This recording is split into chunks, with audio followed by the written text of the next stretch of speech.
Leksjon 1. Digital balanse. Avtalt. Det handler om å finne en sunn balanse i denne digitale tidsalderen vi lever i. Ja, med så mye informasjon på nettet er det lett å føle seg overveldet. Nøyaktig. Vi må sette grenser for å sikre at vi ikke hele tiden er koblet til. Ja, å ta pauser fra skjermer kan i stor grad forbedre vårt mentale velvære.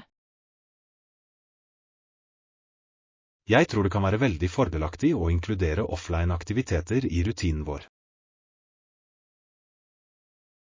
Absolutt. Enten det er å lese en bok eller gå en tur, disse øyeblikkene betyr noe. Ja, og de kan hjelpe oss å få kontakt med oss selv og verden rundt oss. Jeg er enig. La oss gjøre det til et mål å bruke mer tid på å nyte livet utenfor enhetene våre. Det høres ut som en plan. Jeg er spent på å omfavne en mer balansert livsstil sammen. Leksjon 2. Målevaluering. Avtalt. Det er viktig å fortsette å evaluere målene våre og justere veiene etter behov. Ja, livet er i stadig endring, og vi må tilpasse oss nye omstendigheter. Nøyaktig. Regelmessig vurdering av fremgangen vår kan hjelpe oss med å holde fokus og motivere. Jeg tror det også er avgjørende å feire små seire underveis. Absolutt. Å anerkjenne prestasjonene våre kan øke selvtilliten og drivkraften vår. Ja, og det oppmuntrer oss til å fortsette å presse på selv når utfordringer dukker opp. Jeg tror at det å ha fleksibilitet i planene våre gir mulighet for vekst og oppdagelse. Definitivt. La oss sette av tid til å gjennomgå målene våre og gjøre nødvendige justeringer. Flott idé. Jeg ser frem til å finpusse strategiene våre sammen. Leksjon 3. Romserviceforespørsel. Kan du hjelpe meg med en forespørsel? Ja, kan du også sende en kopp kaffe til rommet mitt etter at jeg har våknet? Sikkert. Jeg sørger for at den blir levert fersk og varm når du trenger den. Takk. En god kopp kaffe om morgenen er akkurat det jeg trenger for å starte dagen. Jeg forstår fullt ut. Det kan virkelig gjøre en forskjell i morgenrutinen din. Ja, og jeg setter pris på bekvemmeligheten av romservice. Det er så avslappende. Absolutt. Det er flott å nyte en koselig morgen uten å måtte haste noe sted. Nøyaktig. Jeg kan nyte kaffen min mens jeg planlegger dagen min fremover. Det høres perfekt ut. Gi meg beskjed hvis det er noe mer du trenger. Jeg vil. Takk for at du er så hjelpsom. Det gjør oppholdet mitt enda bedre. Leksjon 4. Sandwich-tilfredshet. Jeg hadde akkurat en deilig sandwich og litt kaffe. Det var den perfekte lunsjen. Det høres fantastisk ut. Var det noen forsinkelser under reisen for å nyte det måltidet? Ikke i det hele tatt. Alt gikk knirkefritt, og jeg kunne slappe av å nyte maten min. Det er flott å høre. Det er alltid hyggelig når reiseplanene går uten problemer. Ja, og å nyte god mat underveis gjør enhver tur morsommere. Jeg er enig. Å dele et måltid er en av de beste måtene å oppleve et nytt sted på. Absolutt. Jeg gleder meg til å prøve flere lokale retter under mine reiser. Ja.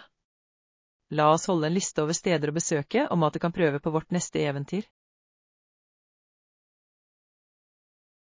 Jeg kan ikke vente. Å utforske nye smaker er alltid spennende. Leksjon 5. Nyte hverandres selskap.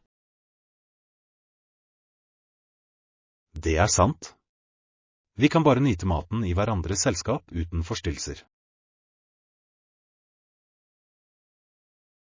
Absolutt. God mat og gode samtaler gir den perfekte kombinasjonen. Ja, og det er øyeblikkene tilbrakt sammen som skaper varige minner. Jeg er enig. Å dele et måltid lar oss koble på et dypere nivå.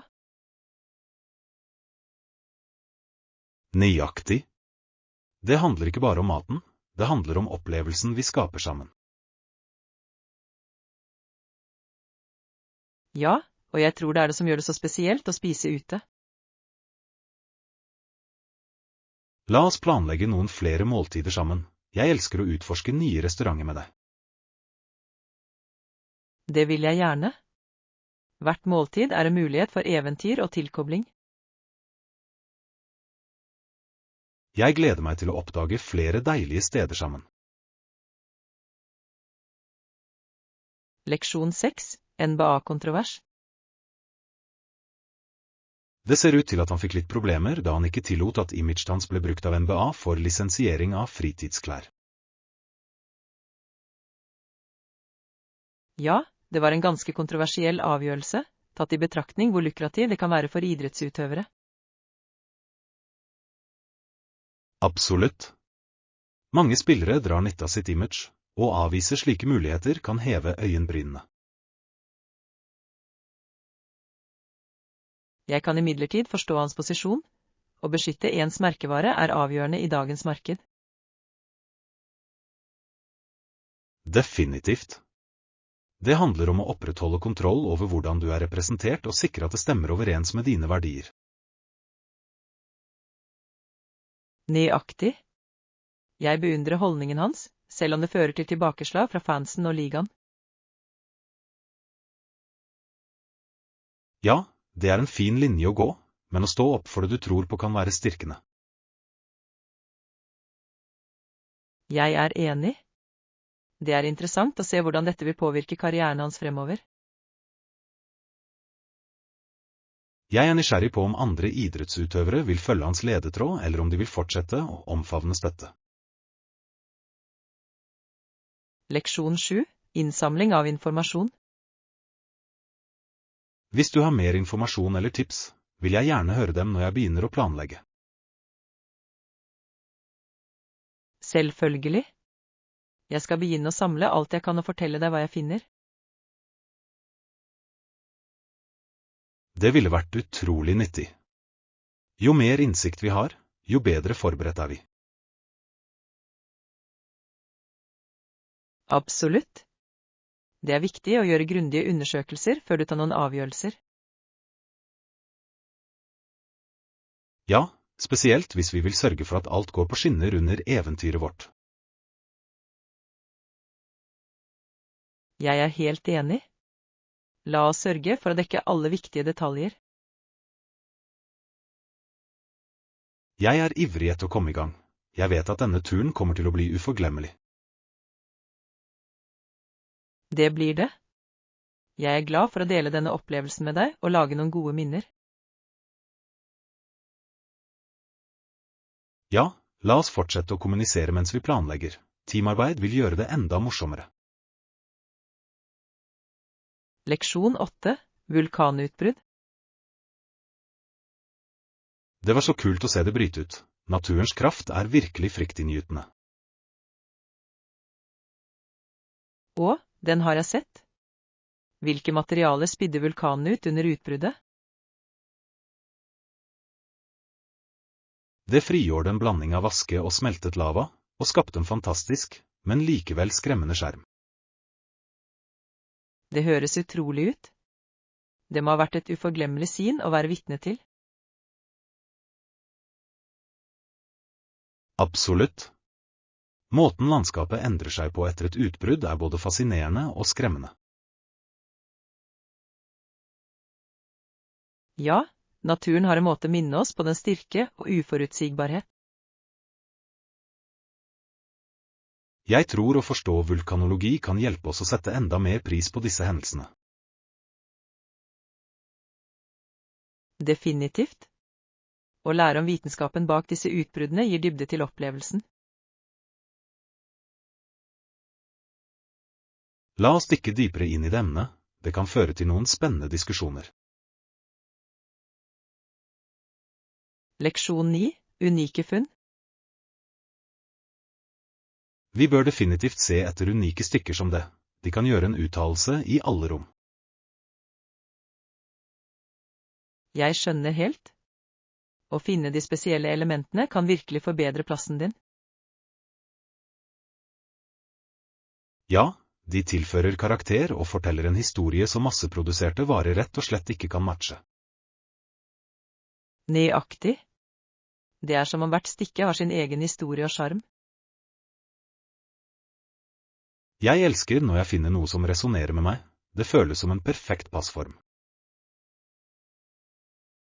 Absolutt.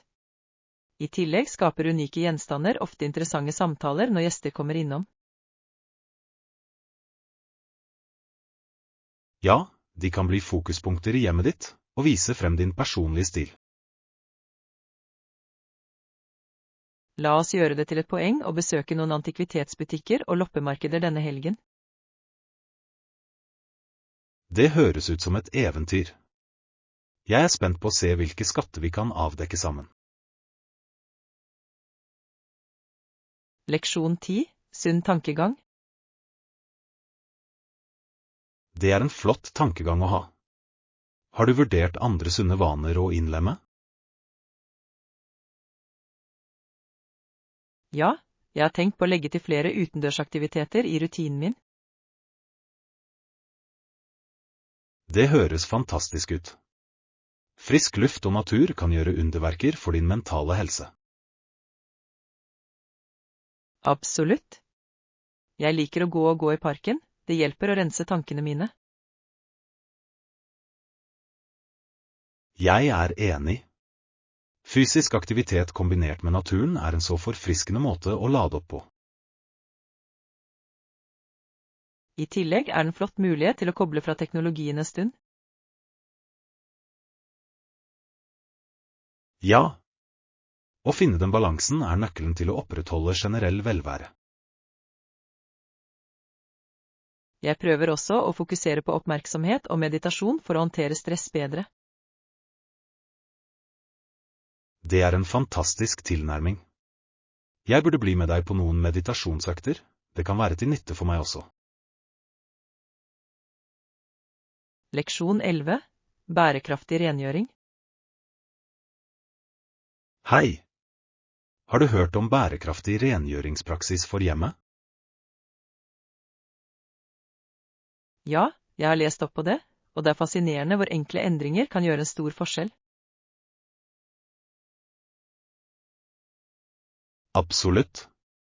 Å bruke naturlige ingredienser som eddik og natron er både effektivt og miljøvennlig. Definitivt. Det er en fin måte å redusere kjemikalier i hjemmene våre samtidig som det holder ting ren. I tillegg kommer mange kommersielle rengjøringsmidler i plastemballasje, som vi kan unngå. Nøyaktig. Å velge bærekraftige produkter bidrar til å redusere avfall og beskytte miljøet. Jeg tror flere trenger å være klar over disse alternativene og fordelene deres. Ja, og deling av tips kan oppmuntre andre til å bytte også. La oss begynne å innlemme denne praksisen i våre rengjøringsrutiner med en gang. Leksjon 12. Prosjektoppdateringer. Når det gjelder prosjektsuksessen, forsto jeg alt som ble diskutert under møtet. Stor. Vi kommer tilbake til deg med en oppdatert plan når vi har fullført våre strategier. Det høres perfekt ut. Jeg setter pris på åpenheten i kommunikasjonen, det hjelper å holde alle på linje. Absolutt. Det er avgjørende for oss å holde oss på samme side når vi går videre. Jeg er ivrig etter å se hvordan vår innsats vil komme sammen for å nå våre mål. Ja, og jeg tror med våre kombinerte ferdigheter, vi vil skape noe effektfullt. La oss sørge for å holde hverandre oppdatert på fremgangen vår underveis. Definitivt. Samarbeid vil være nøkkelen til å gjøre dette prosjektet til en suksess. Jeg ser frem til de neste trinnet, jeg kan allerede kjenne spenningen bygge seg. Leksjon 13. Reiseplaner. Absolutt. Hvor planlegger du å dra på ditt neste eventyr? Jeg er åpen for forslag, men jeg har alltid ønsket å utforske fjellene. Det høres fantastisk ut. Den friske luften og den vakre naturen vil være forringende. Ja, og det er så mange aktiviteter å nyte, som fotturer og skigåing. Nøyaktig. I tillegg må utsikten fra fjelltoppene være fantastisk. Jeg kan bare forestille meg. Det ville vært en flott flukt fra bylivet. La oss undersøke noen destinasjoner som tilbyr både avslapning og eventyr. Det er en fantastisk idé. Jeg er spent på å se hvilke alternativer vi kan finne. Jeg kan ikke vente med å begynne å planlegge. Denne turen kommer til å bli uforglemmelig. Leksjon 14. Delte opplevelser. I dag er det som slår oss mest vår felles erfaring. Det er en mektig kraft som bringer oss sammen.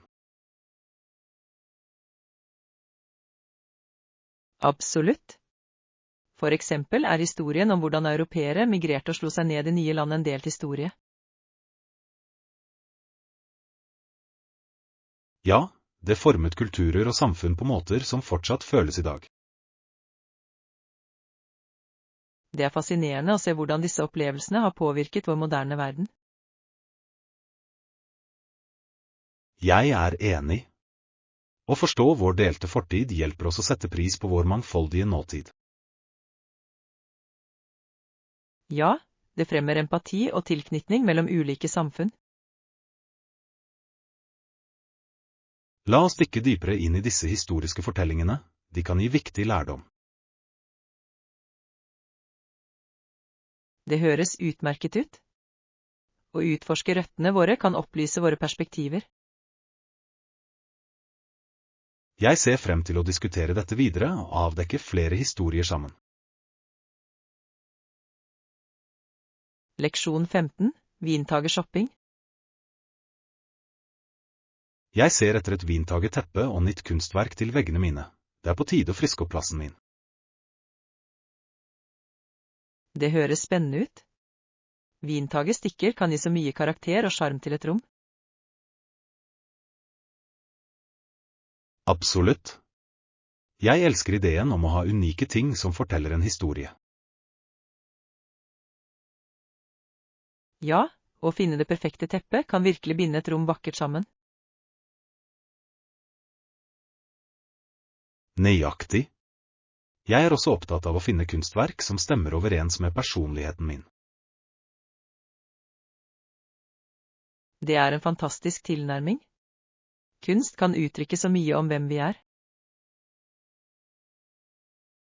La oss besøke noen lokale loppemarkeder og bruktbutikker denne helgen. Flott idé. Det blir morsomt å jakte på skatter sammen. Jeg gleder meg til å se hvilke unike funn vi kan avdekke. Leksjon 16. Ta en pause. Jeg har et godt forslag til deg. Det høres ut som du virkelig trenger en ferie. Du har rett. Med alt på gang, vil en pause gjøre meg en verden av godt. Det var ikke alltid slik, vet du. Jeg pleide å ta vanlige ferier for å lade opp. Jeg husker da du kom tilbake fra turer fulle av energi og historier for å dele. Nøyaktig. Å reise kan virkelig hjelpe til å tilbakestille tankene dine og få nye perspektiver. Jeg tror jeg bør begynne å planlegge en getaway snart. Det er viktig for mitt velvære.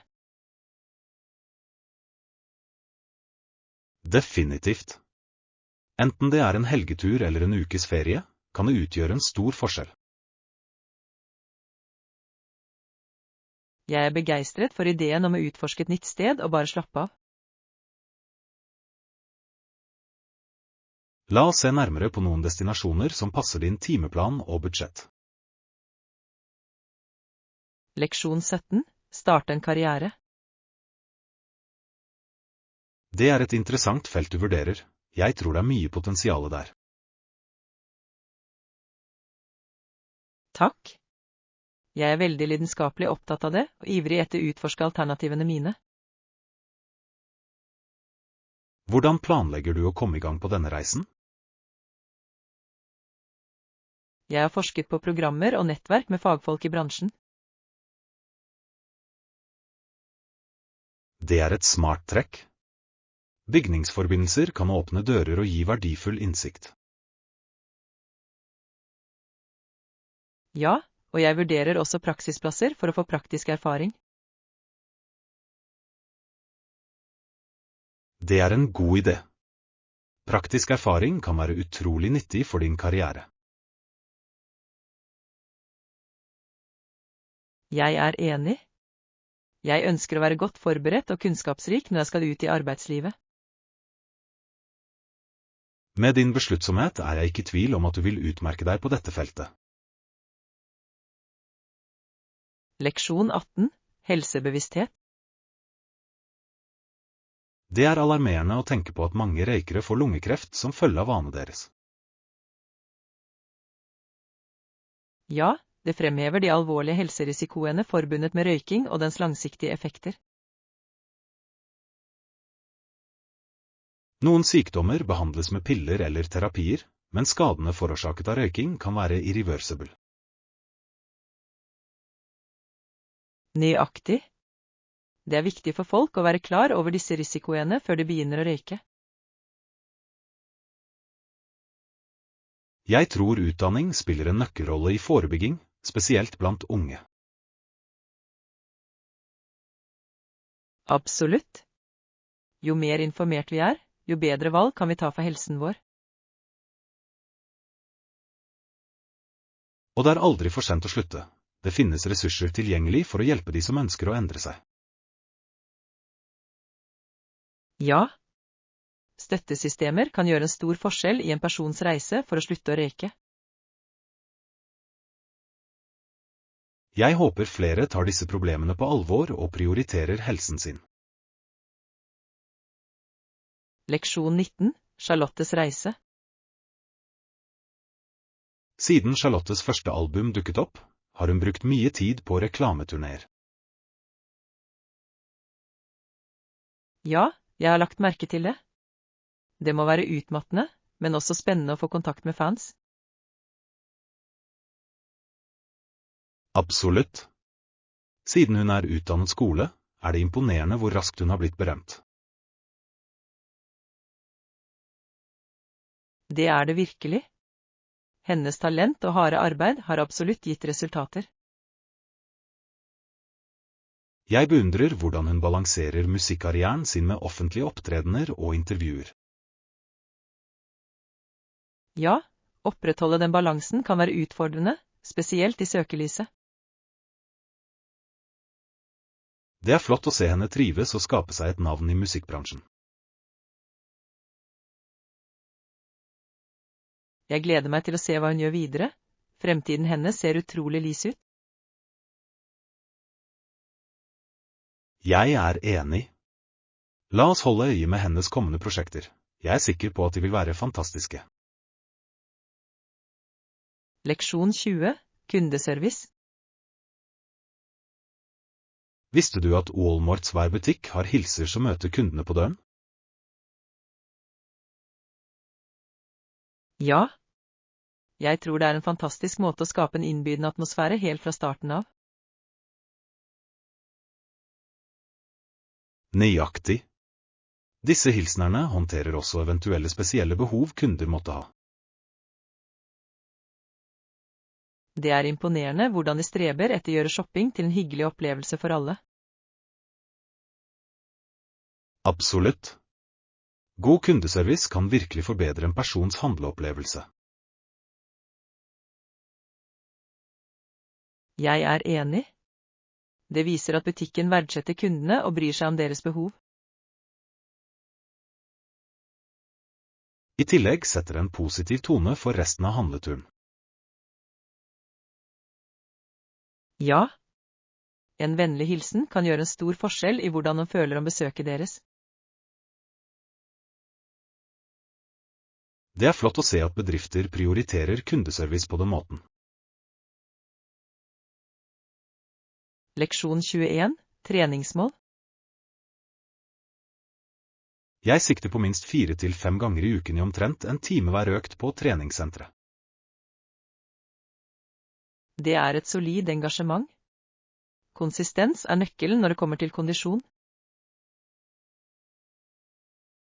Nøyaktig. Jeg opplever at å sette en regelmessig timeplan hjelper meg å holde meg motivert og fokusert.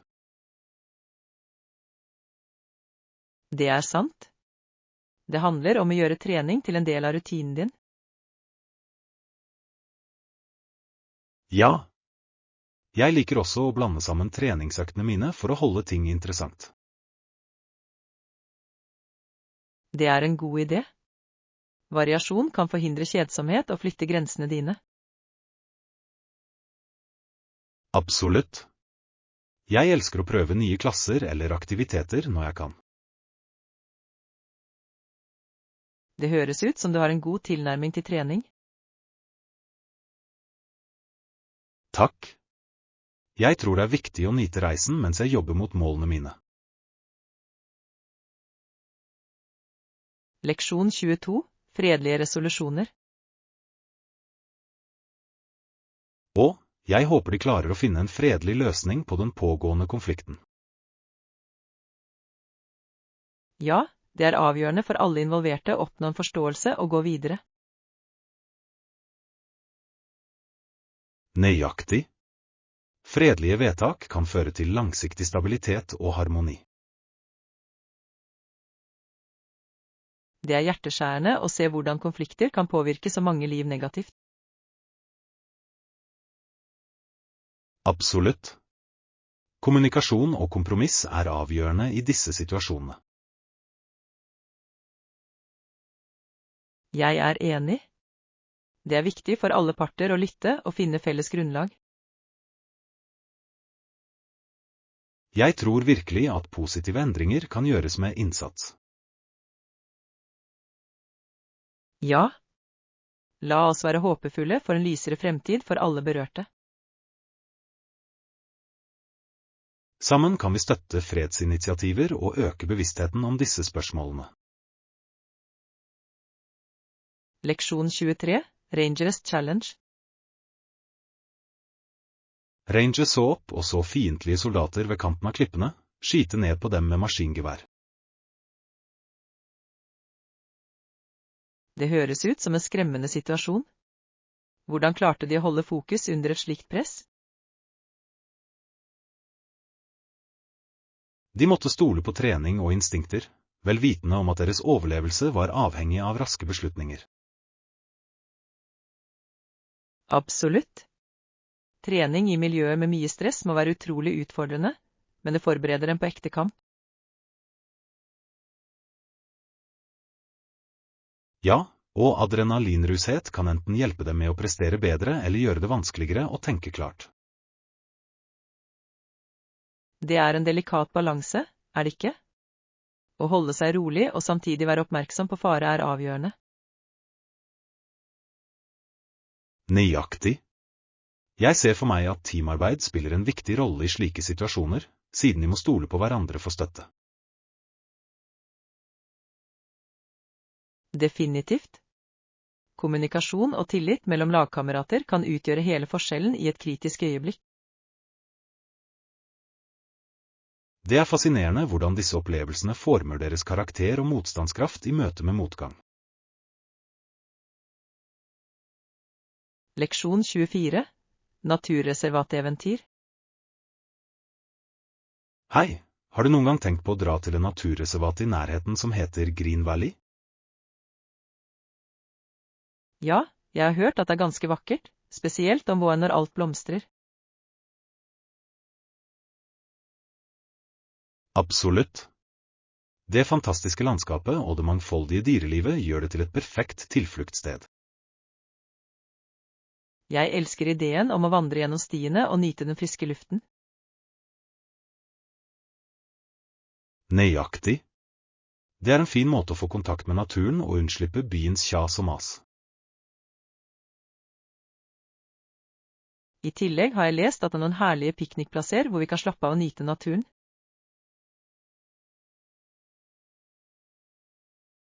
Det høres perfekt ut. Vi kunne pakke litt snacks og bruke hele dagen på å utforske. Ja, og kanskje vi til og med kan ta med et kamera for å fange de vakre øyeblikkene. Jeg synes det er en fantastisk idé. Det ville vært fint å ha minner fra eventyret vårt sammen. Leksjon 25. Geotermiske vidundere. Visste du at underjordisk vann blir varmet opp av varme steiner nede i jorden? Virkelig? Det høres fascinerende ut. Hvordan fungerer den prosessen nøyaktig? Vel, dette varme vannet blir deretter tvunget til overflaten når trykket bygger seg opp, og skaper varme kilder.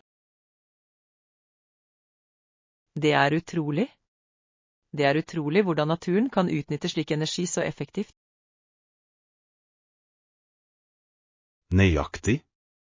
Disse geotermiske egenskapene er ikke bare vakre, men gir også fornybare energikilder. Jeg vil gjerne se en varm kilde personlig, det må være en så unik opplevelse. Ja, og det naturlige mineralinnholdet i vannet sies å ha helsemessige fordeler også. Det er en flott bonus. Det er som en naturlig spa-opplevelse rett fra jorden. Definitivt. Å utforske slike underverker minner oss om planetens utrolige evner. Leksjon 26. Prøveinnstillinger.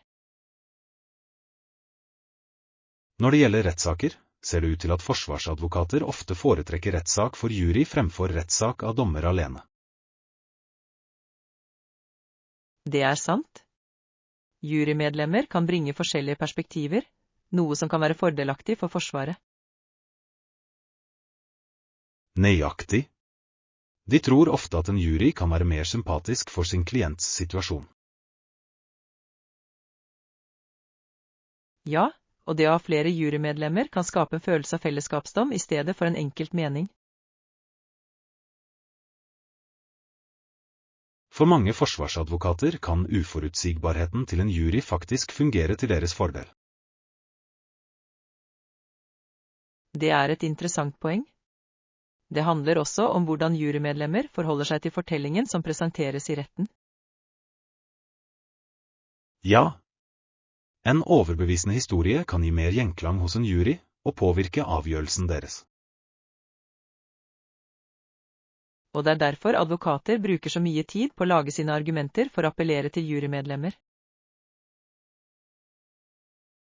Absolutt. Det handler om å finne den følelsesmessige forbindelsen for å påvirke juryens mening. Leksjon 27. Fester med strandtema. Jeg har alltid elsket fester med strandtema. Det er noe så levende og morsomt med dem. Jeg er helt enig. Atmosfæren er alltid så avslappet og munter, noe som gjør den perfekt for sammenkomster. Nøyaktig. Dekorasjonene, musikken og selvfølgelig maten bidrar til den strandstemningen. Ja, og du kan ikke glemme spillene. Sandvolleyball og frisbee er alltid en hit. Absolutt. Det er en fin måte å få alle involvert og aktive. Jeg elsker hvordan strandfester kan bringe folk sammen, uavhengig av alder. Sikkert. Enten det er barn som bygger sandslott eller voksne som nyter cocktailet, alle har det bra.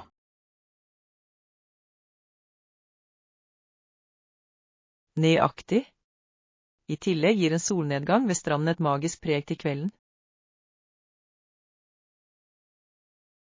Jeg tror vi bør planlegge en snart. Det ville vært en fantastisk måte å feire sommeren på.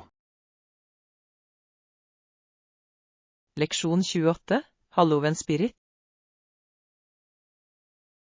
Halloween er rett rundt hjørnet, men ærlig talt føles det som bare nok en dag for noen mennesker. Jeg forstår det. Halloween klarer imidlertid fortsatt å fenge mange med sine unike tradisjoner. Ja, det er en av de høytidene som kan vekke kreativitet og moro, spesielt med kostymer og dekorasjoner. Absolutt. Spenningen ved å kle seg ut og delta på fester er noe mange ser frem til. I tillegg er spenningen ved å trikse et kjært minne for så mange barn. Definitivt. Det er en tid da lokalsamfunn kommer sammen for å feire og ta del i festlighetene. Jeg tror Halloween har en måte å få frem den lekne siden hos alle, uansett alder. Ja, og det oppmuntrer til kreativitet også, fra kostymer til skumle dekorasjoner. Nøyaktig. Det er noe spesielt med å omfavne litt fantasi og moro. Leksjon 29, Litterær innsikt. Har du noen gang lest The Adventures of Huckleberry Finn? Det er en sånn klassiker. Ja, det har jeg. Mark Twains virkelige navn var Samuel Clemens, som jeg alltid syntes så spennende. Absolutt. Det er fascinerende hvordan han valgte et pennenavn som ble så ikonisk. Og selve romanen tar opp mange kritiske sosiale spørsmål i sin tid, som rase og frihet. Nøyaktig. Hucks reise nedover Mississippi-elven er både et eventyr og en dyp kommentar til samfunnet. Ja, det er en bemerkelsesverdig blanding av humor og seriøse temaer som gjør det tidløst. Jeg elsker hvordan Twain fanger eventyrlysten samtidig som han kritiserer samfunnsnormer. Definitivt. Det er en bok som oppmuntrer leserne til å tenke kritisk om moral og vennskap. Det er imponerende hvordan litteratur kan gjenspeile kompleksiteten i menneskets natur. Leksjon 30, Revolusjonær kontroll. Det er interessant å merke seg hvordan bolsjevikene fikk kontroll over revolusjon i november. Ja, deres maktovertakelse markerte et betydelig vendepunkt i russisk historie. Lenin og hans tilhengere var fast bestemt på å etablere en ny regjering basert på kommunistiske prinsipper. Nøyaktig. De trodde på radikal endring, noe som ga gjenklang hos mange som led på den tiden. Det er fascinerende hvordan deres ideologi tiltrakk seg en mangfoldig gruppe støttespillere. Ja, og deres strategier var ofte ganske effektive for å mobilisere massene. Metodene deres genererte imidlertid også betydelig motstand og frykt blant andre.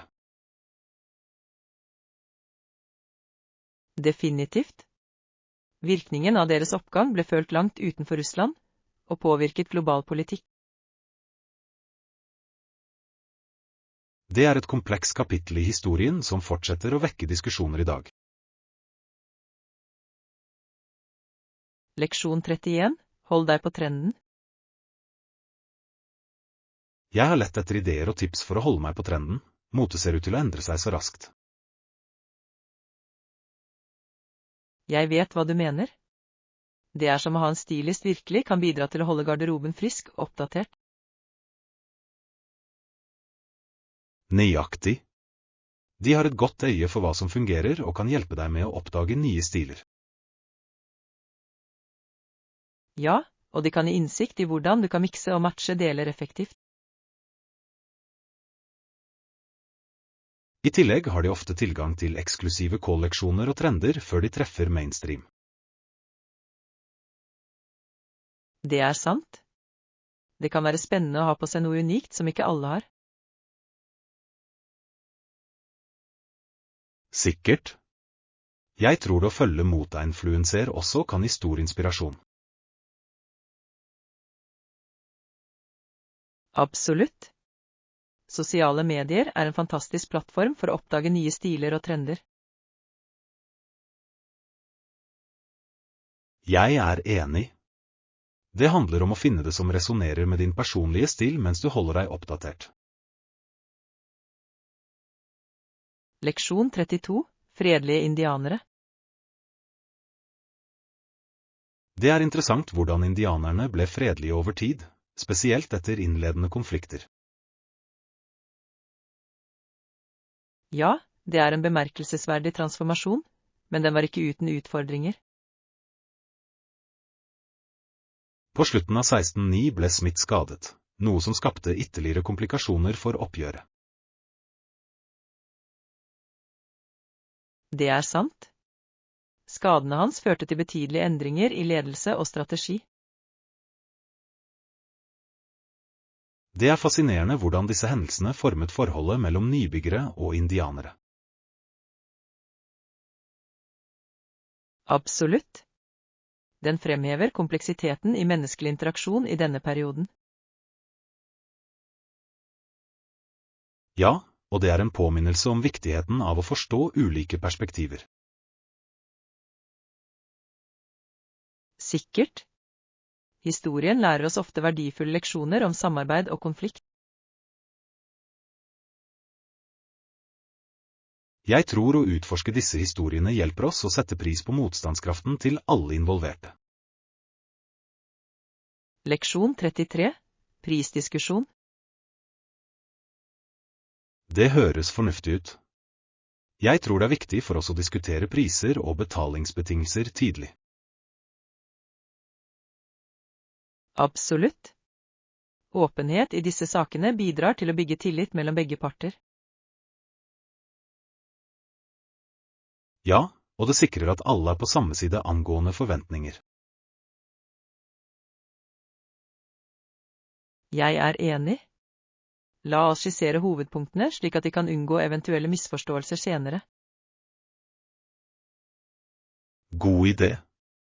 Det er viktig å dekke alle aspekter, inkludert eventuelle ekstrakostnader. Nøyaktig.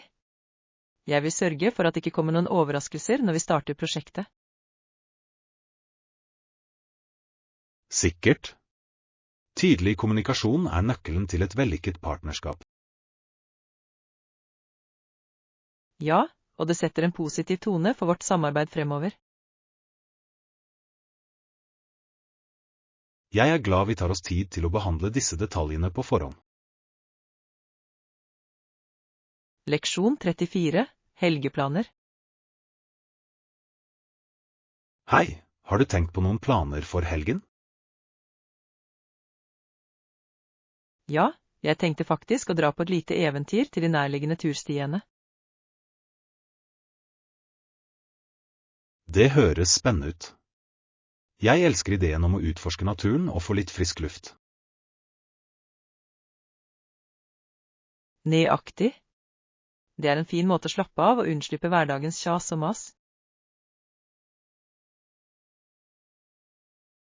I tillegg er været ment å være perfekt for en fottur, med klar himmel og milde temperaturer. Det er enda bedre. Har du en bestemt sti i tankene du vil utforske?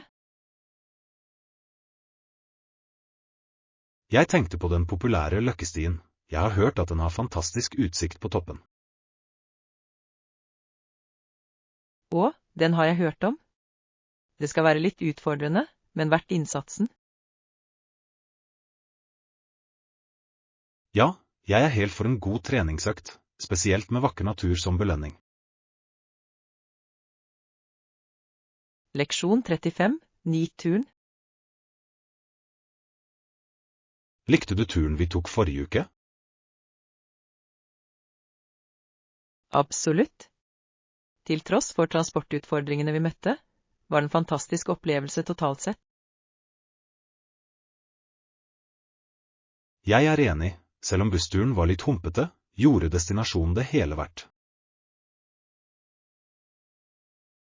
Ja, og severdighetene vi så underveis var fantastiske, noe som gjorde reisen hyggelig.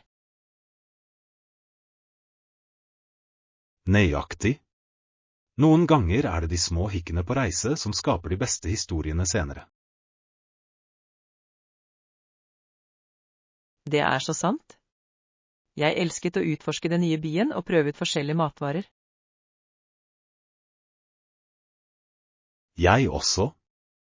Hvert måltid var et eventyr i seg selv, fylt med unike smaker. Og å møte nye mennesker underveis bidro til opplevelsen, det gjorde det enda mer minneverdig. Jeg kan ikke vente på vår neste tur. Forhåpentligvis kan vi planlegge det snart.